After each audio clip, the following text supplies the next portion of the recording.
And the U.S. State Department says it expects there will be additional opportunities for people to leave Afghanistan by air or possibly other means.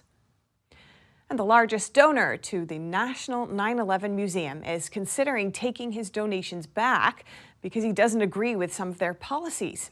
NTD's Arian Pazdar spoke with him. Filmmaker Steve Rosenbaum recently published a movie about the 9/11 Museum. It's called The Outsider. It tells the real-life story of the problems the creative director of the museum faced. In his own words, he joined the museum to create a story with open questions. But time and time again, his sentences had the question marks replaced with periods. You look at a picture and you take away from the pictures perhaps something very different than I might take away from it, and I think that's a good thing.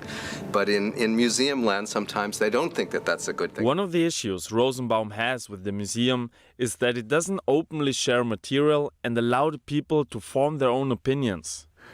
We donated 500 hours, and our understanding when we made the donation was that historians, scholars, journalists would be able to come in as they can to the Holocaust Museum or the Metropolitan Museum and look at the material. And it wasn't until just about 3 months ago that we found out that they had all of these rules and that they actually made you sign a document that said they got to review your scholarly work and edit it before it was released, and that's unacceptable.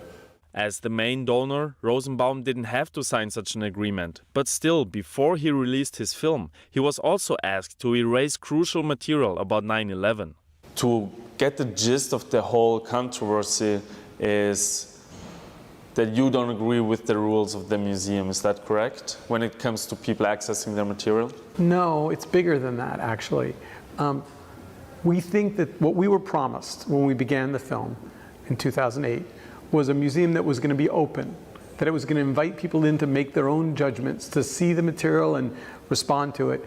What ended up getting built is a tourist attraction. 90% of the ticket sales come from people that come from overseas. We don't believe that it's earned the name national.